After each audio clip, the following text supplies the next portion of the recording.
माननीय नामदार आशिष जाधव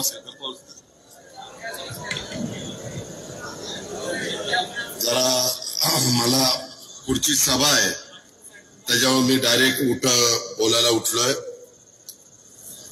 आजच्या व्यापारी मेळाव्याच्या निमित्तानं उपस्थित असणाऱ्या आमच्या भगिनी शिवसंग्रामच्या श्रीमती ज्योतिताई मेटे, आमचे शिवसेनेचे जिल्हा प्रमुख अनिल जगताप, विधिमंडळातील माझे सहकारी विजयसिंह पंडित,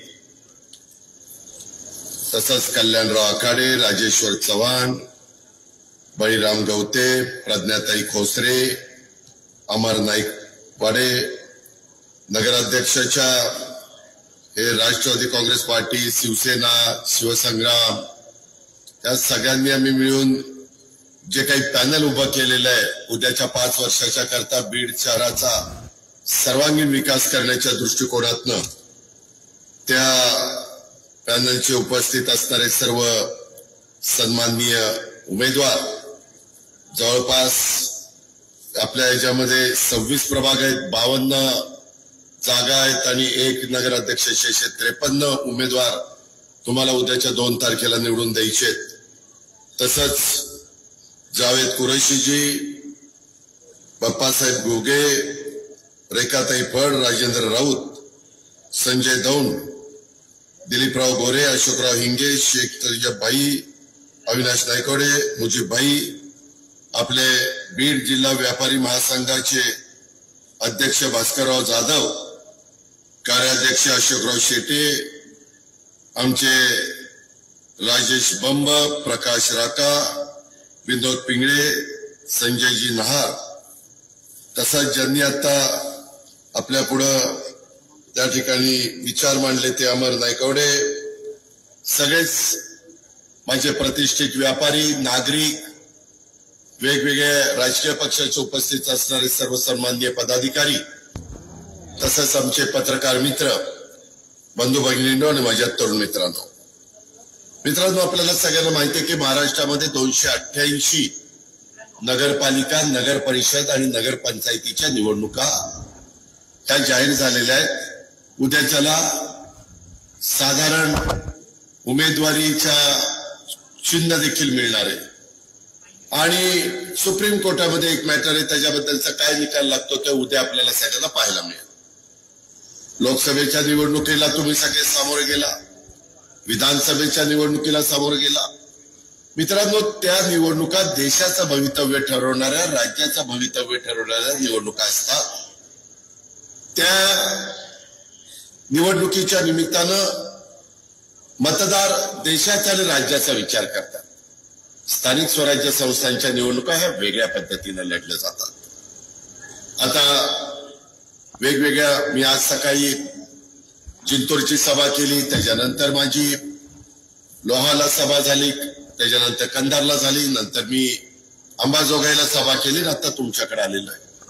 मला पुढं जाहीर सभा आहे लगेचच आणि प्रचार वेळेत संपवायचा असतो, त्यामुळं आमच्या अमरनी प्रास्ताविक केल्यानंतर मी ताबडतोब माईक हातामध्ये घेतला, कारण मला वेळ खूप माझा महत्वाचा आहे। त्याबद्दल कुणी मान्यवरांनी गैरसमज त्या ठिकाणी करू नये अशी माझी त्यांना देखील आग्रहाची विनंती राहील।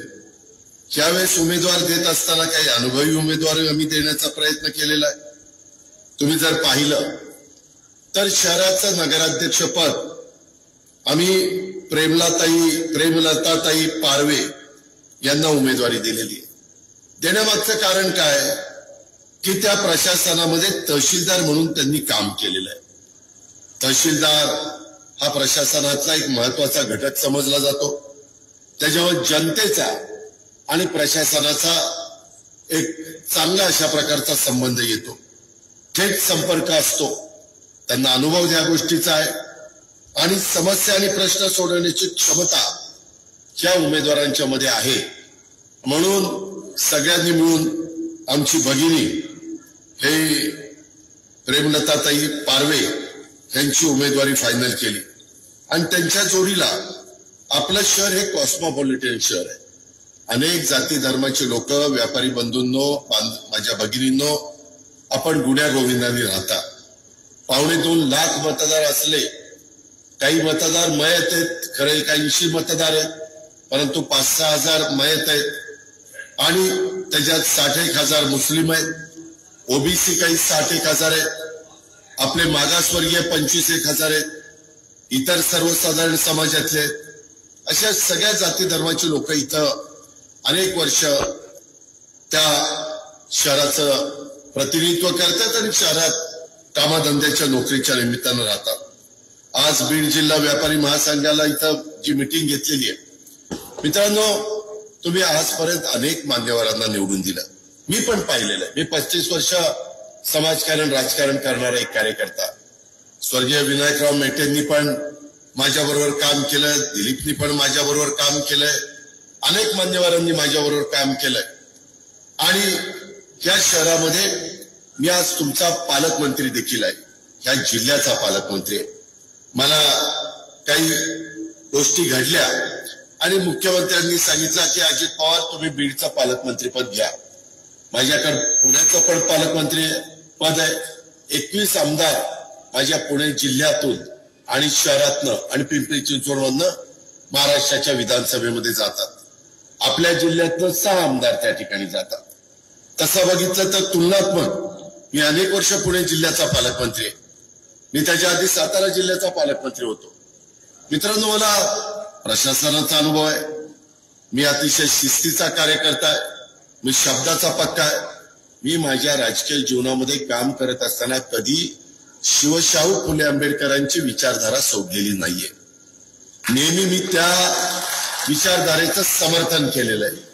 आज देखील सरकारमध्ये काम करत असताना देश पातळीवर नरेंद्र मोदी साहेब काम करतायत. ते देशातले आपल्या योजना आपल्या राज्याकरता आल्या पाहिजेत. राज्यामध्ये आम्ही सगळेजण देवेंद्रजी एकनाथरावजी मी काम करतोय. आपल्या राज्याचा सर्वांगीण विकास झाला पाहिजे. चांद्यापासून बांद्यापर्यंत अनेक नाना रंगाचे नाना जातीचे नाना धर्माचे लोक वर्षानुवर्ष इथं राहतात. युगपुरुष छत्रपती शिवाजी महाराजांनी आपल्याला सगळ्यांना 18 पगड जाती 12 बलुतेदारांना एकत्र घेऊन हिंदवी स्वराज्याची स्थापना केली, रयतेचं राज्य केलं. आज देखील बीडकरांनो आपल्याला तशाच पद्धतीनं समाजाला पुढे घेऊन जायचंय. मी पालकमंत्री झाल्यानंतर मी काही गोष्टी बघितल्या. बऱ्याच गोष्टी आपल्याला करायच्या. सर्किट हाऊस आपलं चांगलं करायचंय, प्रशासकीय इमारती चांगल्या करायच्या, त्याची कामं चालू केलेली आहे. सहकार भवन बांधायचंय, ते मंजूर केलेलं आहे. ह्या शहरातले रस्ते त्याच्यामध्ये आपल्याला सुधारणा करायच्या. डिवायडर टाकायचे, त्या डिवायडरला झाडं लावायचे. शिक्षणाच्या बद्दलच्या सोयी आपल्याला द्यायच्या.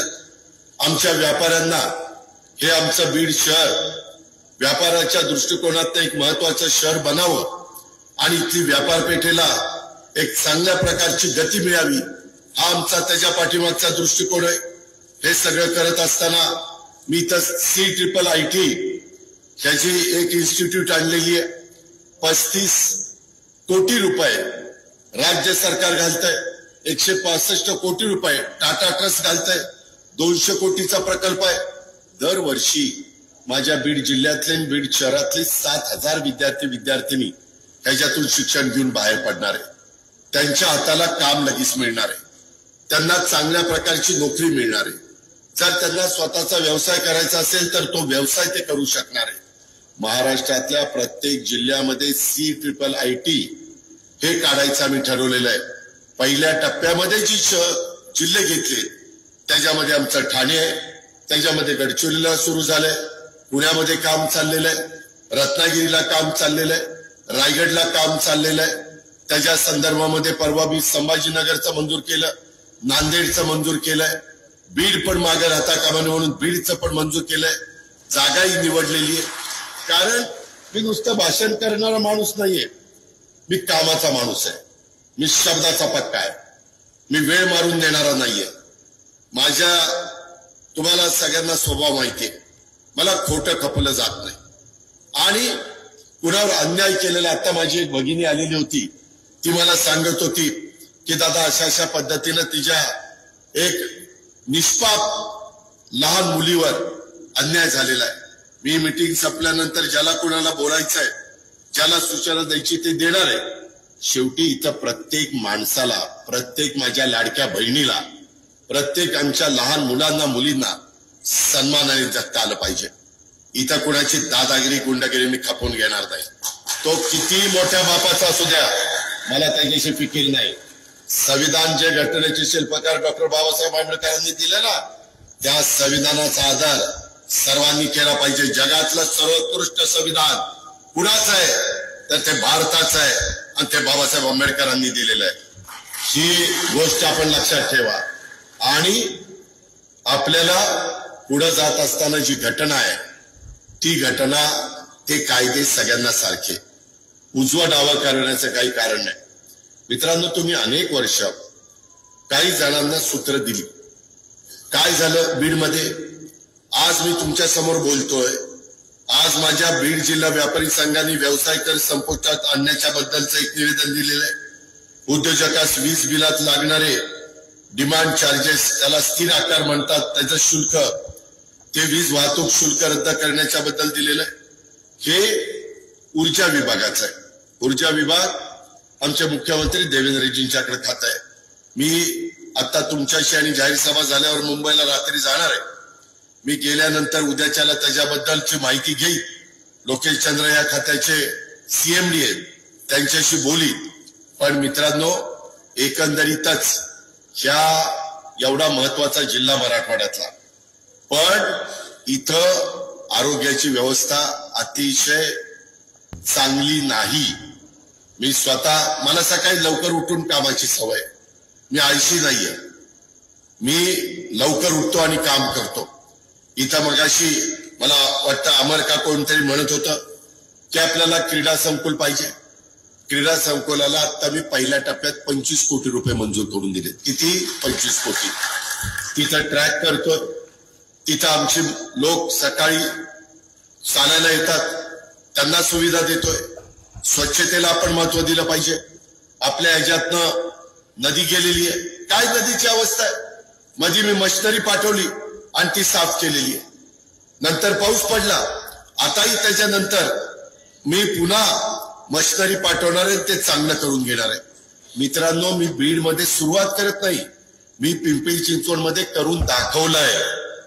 मी बारामतीमध्ये करून दाखवलंय. बीड मधले कोण तुमचे पाहुणे रावळे बारामतीमध्ये असतील तर त्यांना विचारा ते शहर कसं केलेलं आहे. प्रत्येकाला ते हवं वाटतं. ग्लोबल वॉर्मिंगची समस्या दूर करण्याच्या करता झाडं लावली, रस्ते रुंद केलेले, सर्व्हिस रोड दिलेले, सगळ्यांना नियम सारखे लावलेले, कचऱ्याची विल्हेवाट लावलेली आहे. सकाळी 6 वाजता 7 वाजेपर्यंत माझं शहर चकाचक झालेलं असतं. मला तर अलीकडे लोक म्हणतात, दादा तुम्ही वरचीवर बीडला येत चला. म्हणलं का? नाही म्हणले, तुम्ही बीडला येणार की इथले अधिकारी लगेच साफसफाई सुरू करतात. अरे मी एकटा येतो म्हणून साफसफाई नाही, ही माझी माणसं नाहीत का? त्यांना वाटत नाही का ह्यांचं शहर स्वच्छ असावं? आणि त्याच्यामुळे मी अधिकारी पण इथं चांगले आणणार. मित्रांनो, मागचे काही अधिकारी मी बदलले, मी लवकरच तुम्हाला दाखवणार आहे. मागच्यांनी काही दिवे लावलेत, असा भ्रष्टाचार केलेला आहे. एकदम भ्रष्टाचाराने अक्षरशः नाचलेल्या काही लोक इथं आहेत. काहींना बदललंय, काहींना बदलल्यानी बदली झाली तरी बदली व्हायच्या आधीच्या तारखा टाकल्या, तर आता सह्या केल्या, सगळं काढलेलं आहे. 150 कोटीचा पहिल्या टप्प्यातला भ्रष्टाचार निघालेला. FIR आता दाखल करायला सांगितलेले. कुणी असू द्या, कुणी असू द्या, तो कुठल्याही जाती धर्माचा असू द्या, जो चुकला तो चुकला, त्याला कारवाई झाली पाहिजे. पोलिसांना सांगणार यांच्यावर कायदेशीर कारवाई करा. घटनेने कायद्याने जे सांगितले ते करा. मित्रांनो, कामाचा दर्जा ज्या पद्धतीने आम्ही घेतो तसा मी इथं घेणार आहे. त्याच्यामध्ये देखील काही दुरुस्ती करावी लागणार आहे. काय आपलं शहर आहे. आपल्या इथं मला काही कार्यकर्ते सांगत होते की दादा, पाऊस पडल्यानंतर घटनेचे शिल्पकार डॉक्टर बाबासाहेब आंबेडकरांचा पुतळा तिथं पाणी साठतं. अरे, उभा करताना उभा करणाऱ्याला अक्कल नव्हती, डोकं नव्हतं. किंवा पाण्याची पातळी कुठपर्यंत असती, चबुतरा कसा केला पाहिजे, तिथं भराव कसा टाकला पाहिजे, तिथं व्यवस्था कशी केली पाहिजे, खूप गोष्टी कराव्या लागणार आहेत. पण मी केव्हा करी, त्याच्याकरता तुम्ही उद्याच्या निवडणुकीच्या निमित्तानं आम्ही उभ्या केलेल्या प्रेमलता दादाराव पारवे ह्या ताईंना तुम्ही नगराध्यक्ष करा. आणि बाकीची जी टीम आम्ही तुम्हाला दिलेली आहे ती 26 प्रभागातनं 52 उमेदवारांची, ती आम्ही सगळेजण, इथं आमचे अनिल जगताप आहेत, इथं आमच्या ज्योतिताई आहेत. ज्योतिताईंची माझी ओळख फार जुनी आहे. त्या आमच्याकडे प्रशासनामध्ये सहकार विभागात काम करत होत्या. परंतु दुर्दैवी एक घटना घडली. त्यांचे पती जे या जिल्ह्याचं आणि राज्यामध्ये चांगलं काम करत होते, त्या विनायकराव मेटे यांचं दुःखद निधन झाल्यानंतर त्यांनी काढलेली संघटना तिला एक आधार देण्याच्या करता, तिला एक मजबूत करण्याकरता त्यांनी त्याच्यामध्ये आता स्वतःला झोकून दिलेलं आहे. बाकीची आमची टीम आहे, आमचे अनिल जगताप आहेत. मित्रांनो, तुम्ही काळजी करू नका. तुम्हाला असं वाटेल की उद्या हे कोण सांभाळणार, हे अजित पवार सांभाळणार. कारण मी अजून 1 वर्ष झालं आमचं निवडणूक, अजून 4 वर्ष आम्हाला बाकी. 4 वर्ष आपलं सरकार आहे.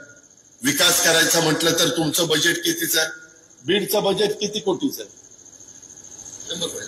काय रे थापा मारतोय? नाही, माझं बारामतीचं 45 कोटीचं आहे. मी आता लातूरचं विचारलं, ते पण 50 कोटीचं आहे. बाहेरच्या पैशाचं नाही, तुमचे टॅक्स रूपाने येणाऱ्या पैशाचं बजेट. बाहेर न येणारे ते पैसे केंद्र सरकार, राज्य सरकार, आम्ही डीपीडीसी ते पैसे देतो ते वेगळे. तुमचं कर रूपाने पाणीपट्टी, घरपट्टी, वीजपट्टी असे जे काही कर असतात त्याचं किती आहे ते मी आता माहिती घेतो. पण 50-60 कोटी रुपये असेल, 50 कोटी असेल. ते 50 कोटीनं तुमचे प्रश्न सुटणार नाही, ते कुठं पुरणार पण नाही. त्याच्याकरता आपल्याला तर विकास करायचा आहे. विकासाला शेवटी काय लागतं तुम्हाला माहितीये. आज ती देण्याची धमक आणि ताकद कुणाची आहे ते तुम्हाला कळलं पाहिजे. त्याच्यामध्ये आपण हे लक्षामध्ये घेतलं पाहिजे. आणि मित्रांनो, मी इथं विमानतळ पण तुम्ही पुढे लक्ष दिलं नाही. विमानतळाचा आता सर्वे करायला, डीपीआर करायला मी तयारी केलेली, जागा निवडलेली आहे. ज्या शेतकऱ्यांच्या जमिनी घेणार आहेत त्यांना व्यवस्थित मोबदला देतो, काळजी करू नका. पुढं मागं मोठं विमान उतरेल अशाही प्रकारची जागा आधीच घेऊन ठेवतो. सायन्स पार्क करतोय, त्याकरता देखील जागा घेतलेली आहे. त्याच्याकरता पण निधी दिलेला आहे. त्याच्या संदर्भामध्ये काही रस्ते महत्वाचे त्याला प्राधान्य दिलेलं आहे. त्याला चांगले कॉन्ट्रॅक्टर आणतो. इथं काय झालंय, काही बाबतीत पुढारी आणि कॉन्ट्रॅक्टर एकच आहे. आता पुढारी जर कॉन्ट्रॅक्टर झाला, मी माझ्या बारामतीत, पुण्यात, सगळ्या महाराष्ट्रात सांगतो, ज्याला पुढारपण करायचंय त्यांनी गुत्तेदारी करू नका, आणि ज्याला गुत्तेदारी करायची त्यांनी पुढारपण करू नका. आणि हाय ना लोक भरपूर, ज्याला चांगलं काम करायचंय त्यांनी चांगलं काम करा. त्याला आम्ही व्यवस्थितपणे जो काही त्या कामाला निधी लागेल तो देऊ. परंतु ज्यांना जनतेचे प्रश्न सोडवायचे त्यांनी डबल ढोलकी वाजून चालणार नाही. आणि त्या पद्धतीनं आपल्याला पुढे जायचंय. मी जसं पुणे जिल्ह्यामध्ये बारामती विकासाचं मॉडेल केलं, माझ्या महाराष्ट्रामध्ये पिंपरी चिंचवड हे नवं एक चांगल्या पद्धतीनं, पहिली 3 ग्रामपंचायत होती, अनेक ग्रामपंचायती एकत्र आणल्या, त्यांची झाली नगरपालिका. आणि नंतर त्या नगरपालिकेचं रूपांतर झालं महानगरपालिकेत. आशिया खंडातलं एक महत्वाचं शहर म्हणून ओळखलं जातं. माझ्या बीडचे पण अनेक लोक तिथं कामाधंद्याच्या, नोकरीच्या निमित्तानं आहेत. बरेच जण आहेत. माझ्या लातूरचे आहेत, माझ्या सोलापूरचे आहेत, माझ्या नांदेडचे आहेत, माझ्या अहिल्यानगरचे आहेत. मित्रांनो, इथं किती पुढाऱ्यांनी सांगितलं आपल्याला रेल्वे करायची, झाली रेल्वे. आम्ही आल्यावर रेल्वे बीड टू अहिल्यानगर सुरू केली की नाही. त्याला आता ती इलेक्ट्रिकवर करायची, तेही काम चालू ठेवलंय. त्याच्यात निम्मे पैसे केंद्राचे, निम्मे पैसे राज्याचे.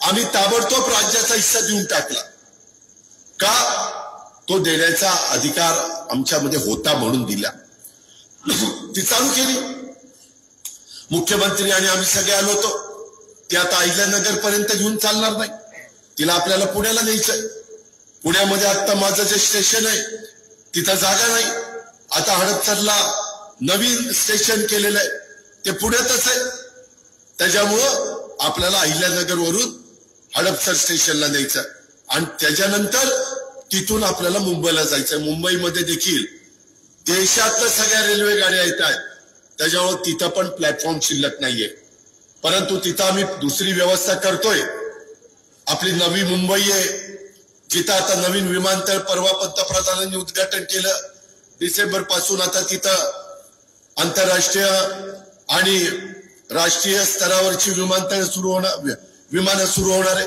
हे केलं पाहिजे हे नुसतं सांगून चालत नाही कृती करावी लागती बीडकरांनो तुम्ही मला साथ द्या आम्हाला सगळ्यांना साथ द्या मी यांच्याकडनं कुणाकडनं चूक होऊन देणार नाही मला पालकमंत्री म्हणून यावं लागेल त्यावेळेस मी पालकमंत्री पदाचा आढावा घेईन वेगवेगळ्या कमिट्याचा त्यावेळेस आमच्या पार्वेताईंना पण वेळ देईल तुम्ही त्यांना नगराध्यक्ष करावं लागेल त्याच्यामध्ये बाकीच्या नगरसेवक अमर आणि बाकीची सगळी टीम आहे त्यांनाही तुम्हाला निवडून आणावं लागेल आणि मग मी तुम्हाला सांगतो तुमची नगरपालिका झाल्यापासून प्रत्येकाची 5-5 वर्षाची कारकीर्द पुढे आणा आणि आता आमच्या ताब्यामध्ये तुम्ही ही नगरपालिका 5 वर्षाच्या करता द्या आणि मग तुम्ही तुलना करा की राव अजित पवार बोलत होता ते खरं होतं का खोटं होतं मी मागच्या सगळ्या नगराध्यक्षांच्या नगरसेवकांच्या कारकिर्दीपेक्षा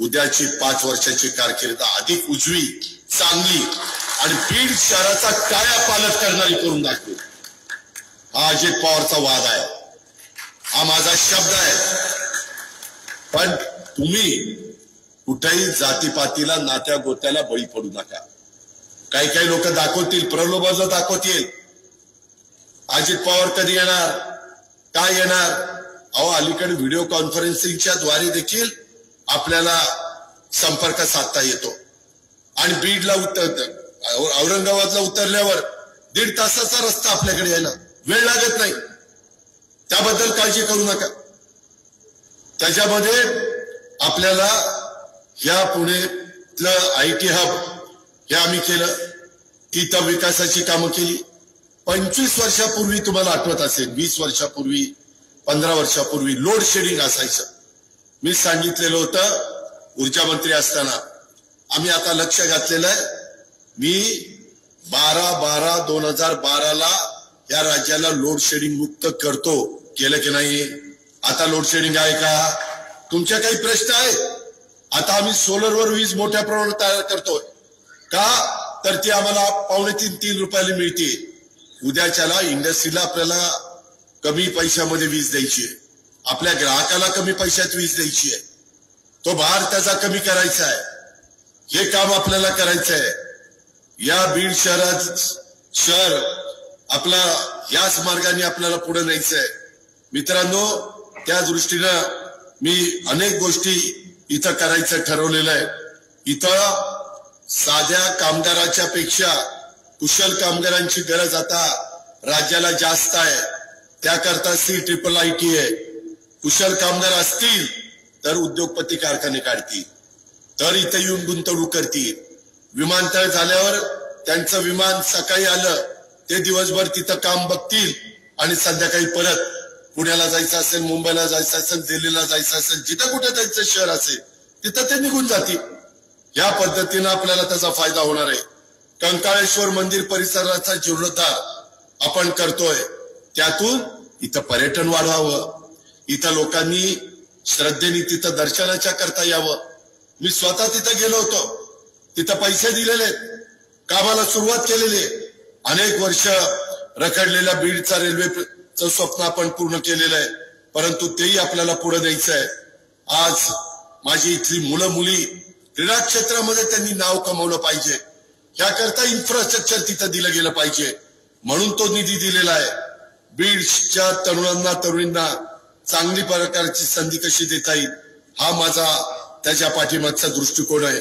आणि म्हणून माझी तुम्हाला सगळ्यांना विनंती आहे, आम्ही त्याच्यामध्ये चांगल्या भावनेने, उगीच निवडणूक लढवायची म्हणून मी लढवत नाहीये, मी माझ्या बीडच्या सर्वांगीण विकासाच्या करता, शहराला वेगवेगळ्या सुविधा देण्याच्या करता, ह्या करता ही निवडणूक लढवतोय।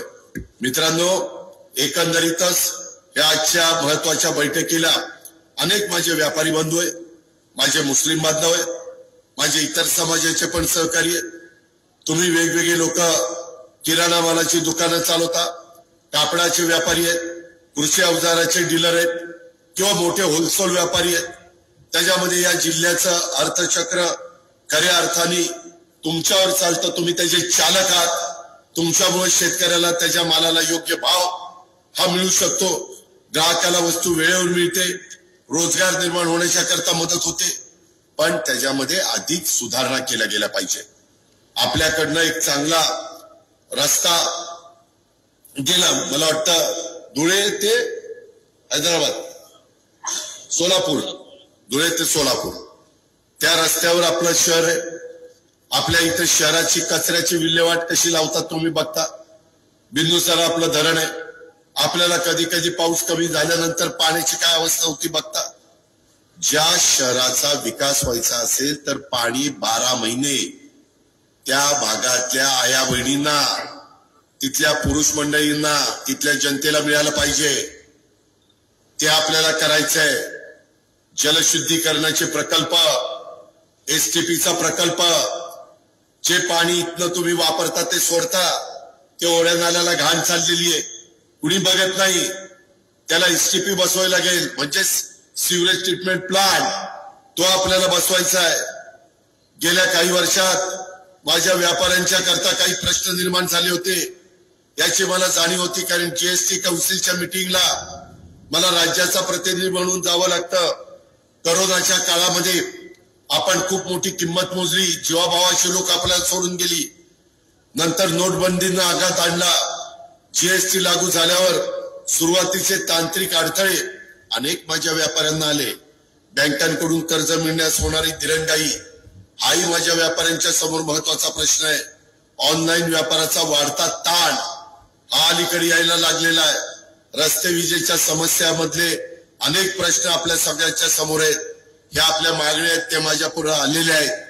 मित्रांनो, केंद्र आणि राज्याचा समावेश असलेल्या जीएसटी परिषदेचं जे जीएसटीचे दर कपात ही आता दिवाळीच्या तोंडावर मधल्या काळामध्ये केंद्र सरकारने सादर केलेल्या प्रस्तावांना एक मताने आम्ही सगळ्या राज्यातल्या अर्थमंत्र्यांनी, देशातली जेवढी राज्य आहेत तेवढे सगळे अर्थमंत्री तिथं जमले, आमच्या निर्मला सीतारामन तिथं होत्या, आणि त्याच्यामध्ये ही कपात आणि सुधारणांबाबत आम्ही एकमताने संमती दिली। जीएसटीची 56व्या बैठकीमध्ये घेतलेल्या निर्णयानुसार जीएसटीचा स्लॅब आता 12% आणि 28% रद्द करून तो 5% आणि 28चा 18% असे 2 स्लॅब करण्याचा निर्णय आपण घेतला। तुम्हाला ज्या दैनंदिन जीवनामध्ये जीवनावश्यक वस्तूचे लागतात त्याचा कर कमी करण्याचा निर्णय केंद्र सरकारने घेतला। आता ते नवीन कर लागू झालेले, त्याच्यामुळे सामान्य नागरिक, शेतकरी, मध्यमवर्गीय आणि लघु मध्यम उद्योजक यांना या निर्णयाचा फायदा व्हायला लागलेला आहे। या सुधारणांच्यामुळं व्यापार सुलभ व्हायला मदत होणार आहे, बाजारपेठेची मागणी वाढणार आहे आणि अर्थव्यवस्थेला गती मिळणार आहे। विशेषतः छोट्या व्यापाऱ्यांना याचा मोठा फायदा होणार आहे असा माझ्यासारख्या कार्यकर्त्याला विश्वास आहे। तुम्ही एमआयडीसी साठी 2% पाणी आरक्षित करणं ही एक तुमची मागणी आहे, एमआयडीसीच्या भागामध्ये पोलीस चौकी उभारावी ही एक तुमची मागणी आहे, बायपास वरून एमआयडीसी मध्ये येणाऱ्या सर्व्हिस रोड हा चांगला करा ही एक तुमची मागणी आहे, एमआयडीसी भागात नवीन उद्योग उभा करावेत, ते वातावरण उद्योगाला पोषक असं करायचंय हेच मी तुम्हाला सांगतोय। एमआयडीसी भागात पायाभूत सुविधा द्याव्या लागणार आहेत, त्या आपल्याला द्यायच्या। या संदर्भात मी मध्ये बीड मध्ये मीटिंग घेतलेली होती, आपले प्रश्न सोडवण्याच्या करता मी तुमचा पालकमंत्री, ह्या सरकारमधला एक घटक म्हणून काम करतोय आणि मला माझे बाकीचे सहकारी मदत करतायत। जिल्ह्यातील सर्व स्थानिक स्वराज्य संस्थांच्या निवडणुकीमध्ये आपण सर्वांनी आम्हाला आशीर्वाद द्या, आम्हाला साथ द्या। आम्ही उभ्या केलेल्या आमच्या प्रेमलताताई दादाराव पारवे ह्या नगराध्यक्ष उमेदवारांच्या सहित बाकीचे सगळे 52 उमेदवार हे त्या ठिकाणी तुम्ही निवडून द्या। त्यांना अनुभव आहे ना तहसीलदाराचा, त्याच्यावर तुम्ही काय काळजी करताय? नायब तहसीलदार, मी चुकून दोनदा नायब तहसीलदारच पुढे तहसीलदार होतो आणि तुम्ही मनात आणलं तर त्या नायब तहसीलदाराचा पुढे नगराध्यक्ष होतो। ते आता तुमच्या हातात आहे, सांगायचं काम माझं, बटन दाबायचं काम तुमचं। मी खरंच सांगतो तुम्हालाही अभिमान वाटेल। हे माझ्या समोर आता ज्यांनी पॅनल केलेलं आहे त्यांना तुम्ही संधी देऊन बघितली की नाही? मागा संधी दिली की नाही? आता मला संधी द्या ना। आमच्या जी काय आम्ही आघाडी केलेली आहे त्याला संधी त्या ठिकाणी द्या ना। आमचे राष्ट्रवादी काँग्रेस पार्टी, शिवसेना, शिवसंग्राम यांना संधी द्या। विनायक मेटेंचे विचार चांगले होते, एकनाथराव शिंदेंनी त्या ठिकाणी चांगलं काम केलं। आम्ही चांगल्या योजना लाडक्या बहिणीसारख्या आणल्या, वीज माफी सारखी योजना आणली। शेतकरी आता अडचणीत माझा बळीराजा होता, त्याला पहिल्यांदा 33,000 कोटीची मदत केली। पुन्हा विजय शिवतरे, प्रकाश सोळंके, सुरेश धस, धनंजय मुंडे, पंकजाताई मुंडे या सगळ्यांनी वेगवेगळ्या काही अडचणी मांडल्या। त्या मांडल्यानंतर पुन्हा दिवाळीनंतर 11,000 कोटी रुपये मंजूर केले, कारण दिवाळीनंतर पण पाऊस पडला ना। माझं सोयाबीन आहे, माझा कापूस आहे, माझा कांदा आहे, माझं फळबाग आहे, माझी इतर पिकं, ती माझी शेतकऱ्याची गेली ना वाया। त्याचा काय दोष? निसर्ग कोपला आणि माझा शेतकरी उद्ध्वस्त व्हायची वेळ आली। शेतकरी मोडला तर राज्य मोडेल हे आम्हाला माहिती आहे। मी पण शेतकऱ्याच्या पोटी जन्माला आलेलो आहे। शेतकरी ही माझी जात आहे, दुसरा मला काही माहिती नाही। आणि म्हणून काय पडेल ती किंमत मोजावी लागली तरी चालेल, पण आपल्या महाराष्ट्रातल्या शिवशाहू फुले आंबेडकरांच्या महाराष्ट्रातल्या कुठल्याही घटकाला विकास कामाच्या पासून आम्हाला वंचित ठेवायचं नाही। माझी व्यापारी बांधवांनो विनंती आहे, ते सांगतील अजित पवार ती बारामतीचा, ती मुंबईत राहणार, ती पुणे बघणार, आपल्याकडे कधी येणार? मी बरोबर येतो, तुम्ही काळजी करू नका। तुम्ही फक्त साथ द्या। तुम्ही त्यांना म्हणा, इतक्यादा तुला निवडून देऊन बघितलंय, तुझ्या बापाच्या हातात नगरपालिका देऊन बघितलं, तुझ्या चुलत्याच्या हातात नगरपालिका देऊन बघितलं, सगळ्यांच्या हातात देऊन बघितलं।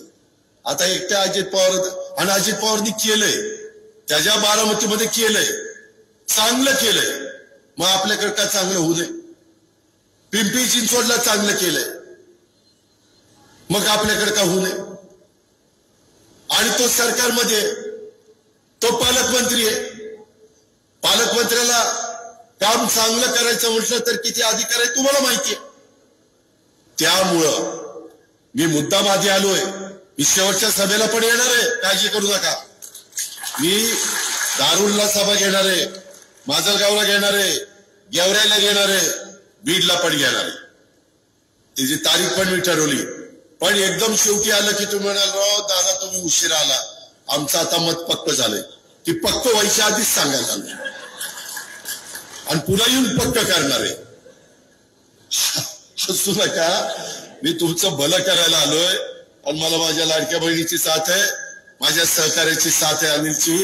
त्याकरता मी तुम्हाला सगळ्यांना सांगतो, बाबांनो, माझी तर बाकीची टीम आहे, दिलीपला पण मी आता बरोबर घेतलंय, विजयसिंह आहे, संजय आहे, आमचा अमर आहे। काही ह्याच्यातलं कुणी चुकलं तर मला सांगा ना, मी त्यांना दुरुस्त करीन ना। माझं म्हणणं आहे, जो काम करतो तो चुकतो, काम करत नाही ते बिल चुकच असतो, साला कामच करत नाही कसा चुकत? त्यामुळं माझं सांगणं आहे, मी काय करतो, एखादी गोष्ट माझ्याकडनं चुकीची झाली, लोकांनी लक्षात आणून दिली तर मी दुरुस्त करतो, पुढे जातो। ही आपली कामाची पद्धत आहे, या अख्खा महाराष्ट्राला माहिती आहे। त्या पद्धतीनं व्यापारी बांधवांनो, माझे पुण्यातल्या पिंपरी चिंचवडच्या बारामतीच्या व्यापाऱ्यांना विचारा अजित पवारची कामाची पद्धत कशी आहे। मी तुम्हाला वाऱ्यावर सोडणार नाही। त्यामध्ये आमच्या भास्करराव जाधव, अशोक शेट्टे, संतोष अब्बड, तुकाराम साळुंखे आणि तिची सगळी टीम यांना मला सांगायचंय इतरची पॅनल होणार आहे किंवा झालेले त्यांच्यापेक्षा आमचा तुम्हाला जास्त उपयोग होईल, फायदा होईल, मदत होईल। तुमच्या अडचणी दूर होण्याच्या करता आमचं तुम्हाला सहकार्य मिळेल। आणि बीड मध्ये हे जे काही 26 वॉर्ड आहे, मी आता आलो, काय अवस्था आहे बीड शहराची, काय रस्ते तिच्या आयला धूळच सगळी। काय म्हणत आता कोणी केलं? तुम्हीच बटन दाबली, काय मी दाबायला आलो तो? मी माझ्याकडे दाबतो, तुम्ही तुमच्याकडे दाबताय बटन। या पद्धतीनं ही सगळी कामं चालली। आता कुठेतरी बदल करायचा असतो, ती संधी बीडकरांना आलेली। आता ती संधीचं सोनं करायचं का राख करायची तो तुमचं तुम्ही ठरवा। सांगायचं काम माझं आहे, पटवून द्यायचं काम माझं आहे, ऐकायचं नाही ऐकायचं काम तुमचं आहे, कारण तो तुमचा अधिकार आहे। मी तो अधिकार नाकारत नाही। या पद्धतीनं आपण पुढे जाऊया। 8 वाजून गेलेत, मला पुढची सभा आहे आणि ते करून मला मुंबईला जायचंय। पण मित्रांनो, आज इथं थोडस तुम्ही वेगवेगळे सत्कार करण्याच्या करता काही काय आणलेलं होतं, पण ते सगळे खर्चात धरतात आणि मर्यादा कमी आहे, म्हणून मी इथं काही गोष्टी घेतल्या नाही। त्याच्यातनं माझ्या व्यापारी बांधवांनी आणि इतर सहकारी मित्रांनी गैरसमज करून घेऊ नका। दणदणीत आम्ही उभं केलेलं ही नगरपालिका तुम्ही निवडून द्या। 2 तारखेचं मतदान आहे, मला वाटतं काउंटिंग 3 ला आहे का? 3 ला काउंटिंग आहे। निर्विवादपणे तुम्ही सर्वांना निवडून द्या। मी परत तो विजयोत्सव तुमचे आभार मानण्याच्या करता येईल, त्यावेळेस तुमचे हार वगैरे सगळे मी स्वीकारीन, त्याबद्दल आपण काळजी करू नका। आपण चांगल्या पद्धतीने नुसतं स्वीकारणार नाही, मी त्यावेळेस तुम्हाला पुढं काय काय करणार आहे हे, पहिल्या वर्षी मी काय करणार, दुसऱ्या वर्षी काय करणार, तिसऱ्या वर्षी काय करणार, या पद्धतीनं तुम्ही आता मी पालकमंत्री झाल्यापासून कामं सुरू झालीत की नाही, मागच्या तुलनेमध्ये बदल व्हायला लागला की नाही? माझ्या हातात जादूची कांडी नाही ना बाबांनो, थोडी कळ काढा ना, थोडं मला सवड द्या ना। मी करतोय, काही करून दाखवलंय, काही मंजुऱ्या दिल्यात, काही गोष्टी पाईपलाईन मध्ये आणि काही पुढे आपल्याला करायच्यात। त्याकरता आपल्या सगळ्यांचे आशीर्वाद, आपल्या सगळ्यांचा भरभक्कम पाठिंबा, आमच्या लाडक्या बहिणींना, आमच्या पुरुष मंडळींना, आमच्या बाकीच्या सगळ्या 53 उमेदवार ना, 52 अधिक 1 53 उमेदवारांना द्या। हे सगळे स्वार्थी आहेत। त्यांनी मला जाता जाता सांगतो की मला सांगितलं की सगळे एबी फॉर्म माझ्याकडे द्या, मग मी उभं करणार। अरे तू काय एकटा मालक झाला का? सगळ्यांनी मिळून आता आमच्या मेटेताई, आमचा आणि आम्ही असे सगळे मिळून चर्चा करतो आणि त्याच्यात मार्ग काढला। हुकुमशाही नाही चालत, मी म्हणेल तीच पूर्व दिशा, असं नाही चालत। काही माझ्या मुस्लिम बांधवांचे काही प्रश्न असतील, त्यांचे काही म्हणणं ऐकावं लागेल, व्यापाऱ्यांचं काही म्हणणं ऐकावं लागेल, ओबीसींचं म्हणणं ऐकावं लागेल, माझ्या मागासवर्गीयांचं म्हणणं ऐकावं लागेल, माझ्या लाडक्या बहिणीचं ऐकावं लागेल, तर समाजाला सर्वांना आपण न्याय देऊ शकतो। पण मग मी संजयचा आणि विजयचा फोन आला, ती म्हणते सगळे एबी फॉर्म माझ्याकडे द्या, पण अजिबात द्यायच्या नाही, सगळ्यांनी मिळून आपण ठरवू। हे काही एकट्याचं घरचं कोणाचं लग्न आहे काय? हे आपल्या 2.25 लाख मतदारांचा उद्याचं भवितव्य ठरवणारी निवडणूक आहे आणि त्याच्यातनं माझ्या बीडचा, शहराचा आणि ग्रामीण भागाचा आपल्याला कायापालट करायचा आहे। ती करण्याची धमक आणि ताकद आमच्यामध्ये आहे, हा शब्द मी तुम्हाला देतो आणि त्याकरता आमच्या उमेदवारांना विजय करा असं आवाहन करतो आणि थांबतो। जय हिंद, जय महाराष्ट्र।